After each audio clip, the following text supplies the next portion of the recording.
বহু প্রতীক্ষার অবসান। এত জ্যাম কাটিয়ে আমরা এখন এই একটা সর্ষে ক্ষেত, দেখুন একটা হোটেলের পাশে এসে দাঁড়ালাম, আমাদের গাড়ি এই ক্ষেতের পাশে। আমরা এখন দুপুরের মধ্যাহ্নভোজন, এখন 4:05 বাজে, দ্রুততার সঙ্গে শুরু করছি। সকাল থেকে আমাদের কিছু খাওয়া হয়নি সেরকম কিছু। অস্বাভাবিক জ্যাম, কালকে রাত 2টো থেকে জ্যামটা শুরু হয়েছে। যদি কেউ আসতে চায় আপনারা বলবো হাতে সময় নিয়ে আসবেন।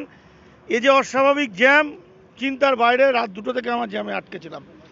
এখন আমাদের দুপুরের মধ্যাহ্নভোজন আমরা শুরু করব। বেশি কিছু নয়, সময় অল্প।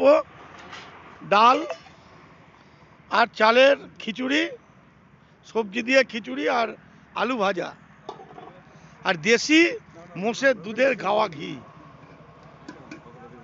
এই যে পাশে হোটেলগুলো, ওগুলোতে অনেক লোক দাঁড়িয়েছে।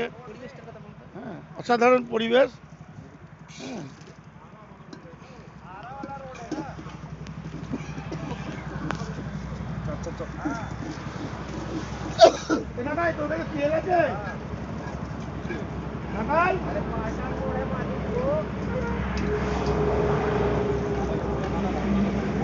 আমাদের এখানে গাড়ি দাঁড় করিয়ে এখন খাওয়ার জোগাড় জানতে হচ্ছে